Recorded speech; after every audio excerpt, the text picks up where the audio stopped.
कमल जी, आपने जो एक प्रश्न पूछा ये बहुत ही समसामयिक प्रश्न है आपका, क्योंकि जब कल उन्होंने घोषणा की कि मैं 2 दिनों के अंदर अपना इस्तीफा दे दूंगा, तब से उनके पार्टी के कुछ नेताओं का बयान सुनने में आया कि वो ये कहने की कोशिश कर रहे हैं कि अरविंद केजरीवाल जब इस्तीफा देंगे तो वो संविधान का सम्मान करते हुए और संविधान की रक्षा करने के लिए देंगे। ऐसा बयान उनके एक जो संसद सदस्य हैं उन्होंने दिया।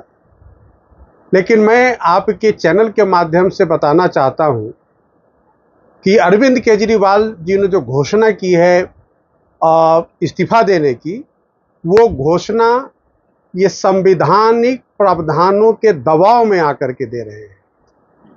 इस्तीफा देना इनकी मजबूरी है, क्योंकि जब आप माननीय सर्वोच्च न्यायालय के 3 आदेश, पहला आदेश जब इनको इंटरिम बेल 10 मई 2024 को दिया गया, तो उसमें जो टर्म्स एंड कंडीशंस माननीय सर्वोच्च न्यायालय ने रखा था, उन टर्म्स एंड कंडीशंस में 2 टर्म्स कंडीशंस ऐसे थे।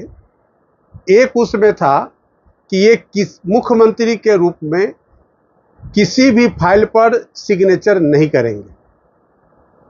दूसरा ये था कि ये अपने सचिवालय नहीं जाएंगे। उसके बाद जब अवधि इंटरिम बेल की खत्म हो गई, तो जब इनको दोबारा इंटरिम बेल दिया गया जुलाई 2024 में ईडी के मामले में, तब भी जो 10 मई वाली जो कंडीशंस थी उसको पुनरावृत्ति उसकी की गई कि ये किसी भी फाइल पर साइन नहीं करेंगे और ये सचिवालय नहीं जाएंगे। अंततोगत्वा जब इनको अभी बेल दिया गया है सीबीआई वाले मामले में, उस मामले में माननीय सर्वोच्च न्यायालय ने बड़े स्पष्ट शब्दों में 2 बातें कही हैं।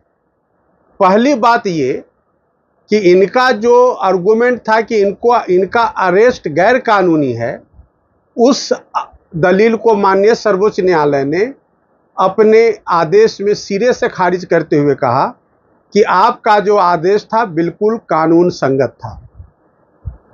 लिहाजा जो प्रथम दृष्टया जो इनके खिलाफ जो आरोप सीबीआई के द्वारा लगाया गया है, उसको प्रमा फेसाई माननीय सर्वोच्च न्यायालय ने सही पाया है। दूसरी बात कि जब इनको बेल दिया गया, तो बेल देते वक्त ये नहीं कहा गया कि आपके खिलाफ कोई केस नहीं बनता है, बल्कि माननीय सर्वोच्च न्यायालय ने कहा कि केस बनता है, बावजूद इसके क्योंकि ये अभी कोई सजा याफ्ता नहीं है, अभी ट्रायल फेस कर रहे हैं, तो इनको बेल देना चाहिए। और उस आधार पर बेल के प्रोविजंस को कंसीडर करते हुए इनको बेल दिया गया है। और लेकिन बेल देते वक्त माननीय सर्वोच्च न्यायालय ने फिर जो टर्म्स एंड कंडीशंस रखे कि आप मुख्यमंत्री के तौर पर कोई फाइल साइन नहीं कर सकते, आप कोई मुख्यमंत्री के तौर पर कैबिनेट मीटिंग नहीं कर सकते, आप जो है सचिवालय नहीं जा सकते। तो ये जो टर्म्स एंड कंडीशंस दिया गया, मतलब ये कि आप मुख्यमंत्री के तौर पर फंक्शन नहीं कर सकते। तो अब मैं ये कहना चाहता हूं कि आपके चैनल के माध्यम से जब इनको अरेस्ट मार्च 2024 में किया गया, तो मैंने तभी कहा था कि इनको कस्टडी में जाने से पहले अपने पद से इस्तीफा दे देना चाहिए, क्योंकि कस्टडी में रह करके ये मुख्यमंत्री के रूप में फंक्शन नहीं कर सकते हैं। तब भी मैंने कहा था कि ये संविधान के धारणा के बिल्कुल खिलाफ अरविंद केजरीवाल जी अपना आचरण कर रहे हैं। तब मैंने कहा था कि संविधान की मर्यादा को तार तार अरविंद केजरीवाल जी कर रहे हैं। मैंने तब आपसे कहा था और आपके चैनल के माध्यम से कहा था। बाद में फिर जब बीच में आपने एक इंटरव्यू लिया और मैंने तब भी कहा था कि किसी भी तरह से जेल में रहते हुए सरकार नहीं चला सकते। इससे दिल्ली की जनता की बदहाली है। दिल्ली में कानून व्यवस्था नाम का चीज जो है वो धीरे धीरे समाप्त हो रहा है। दिल्ली के अंदर चारों तरफ सरकार के गैर मौजूदगी की वजह से कितनी तकलीफें जनता को झेलनी पड़ रही है, मैंने ये बात कही थी। जब आज आपका यह प्रश्न आया कि वो संविधान की रक्षा के लिए इस्तीफा देने की घोषणा की है, तो ये बिल्कुल हास्यास्पद कहानी है। मैंने आपको बताया पहले भी कि किस तरह से संविधान की मर्यादा को इन्होंने तार तार किया है, किस तरह से संवैधानिक व्यवस्था को इन्होंने ध्वस्त करने का काम किया है, और किस तरह से संविधान से अलग हट करके, क्योंकि कोई भी व्यक्ति जब अरेस्ट होता है तो उसको तत्काल कस्टडी में जाने से पहले जो खासकर जो संवैधानिक पद पे बैठा है उसको इस्तीफा देना होता है। लेकिन इन्होंने इस्तीफा नहीं दे करके जेल के अंदर से शासन प्रशासन चलाने की चेष्टा की, लेकिन जेल मैनुअल के आधार से, कोर्ट के आदेश के वजह से ये वहाँ से प्रशासन नहीं चला सके।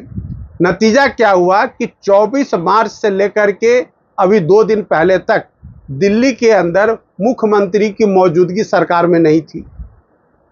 जब ये जेल से बाहर आए तो सशरीर बाहर आने के बावजूद ये सरकार नहीं चला पाने की स्थिति में है।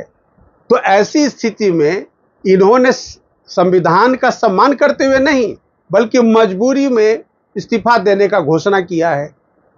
क्योंकि अल्टीमेटली क्या होता है, आदमी को अपना जमीर कोसता है कि आप जो कर रहे हो वो बिल्कुल असंवैधानिक, गैर कानूनी और गलत काम कर रहे हो। तो अब उनको लगा कि अगर अब हम इस्तीफा नहीं देते हैं और काम कर भी नहीं पाएंगे बाहर रह करके और इस्तीफा नहीं देते हैं, तो इससे ज़्यादा संविधान के साथ और खिलवाड़ क्या हो सकता है। इसीलिए आपको याद होगा कि एक विष्णु गुप्ता ने जो केस किया था दिल्ली हाई कोर्ट में, मनोज नरूला नामक संविधान पीठ की जजमेंट का हवाला देते हुए कि यह ब्रीच ऑफ कॉन्स्टिट्यूशनल ट्रस्ट का केस है। तो अरविंद केजरीवाल जी का जो केस है और उनके द्वारा जो किए गए कॉन्डक्ट हैं वह ब्रीच ऑफ कॉन्स्टिट्यूशनल ट्रस्ट है।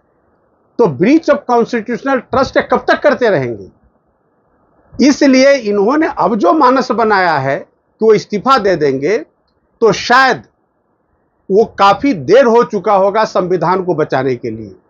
और जो दूसरी बात जो सबसे इंपॉर्टेंट, जो मैं आपके चैनल के माध्यम से आपके व्यूअर्स तक पहुंचाना चाहता हूं, कि इन्होंने इस्तीफा नहीं दे करके जो एक प्रेसिडेंट कायम किया है कि किसी भी मुख्यमंत्री के ऊपर किसी भी तरह का कदाचार का केस होगा तो वो जेल जाना मंजूर करेगा, लेकिन वो इस्तीफा नहीं देगा जेल जाने से पहले।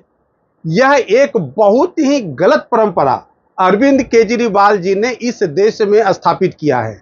इस परंपरा के लिए वो जनता को क्या जवाब देंगे कि जेल जाने से पहले उन्होंने इस्तीफा क्यों नहीं दिया।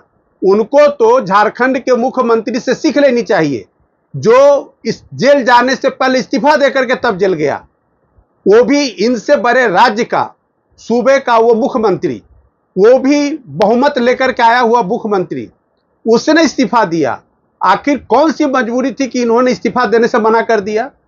तो इन्होंने जो परंपरा और संवैधानिक परंपरा, एक जो गलत परंपरा कायम किया इस देश के अंदर, वो परंपरा इस देश की जनता को, इस देश के संविधान के बिल्कुल खिलाफ है और जनता को उसका भुक्तभोगी अल्टीमेटली होना पड़ेगा।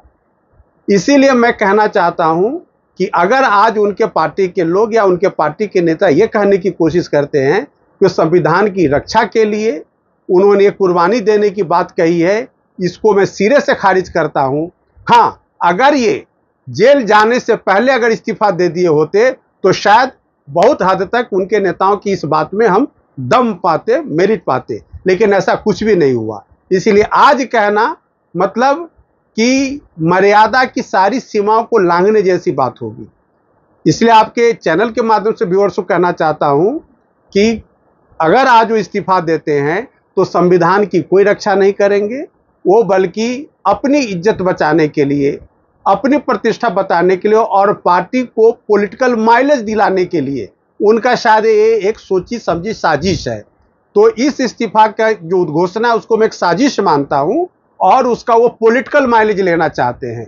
तो अब जनता को तय करना है कि अरविंद केजरीवाल के इस कदम का उनके ऊपर क्या असर होगा और वो किस तरह से अपनी प्रतिक्रिया देंगे। धन्यवाद।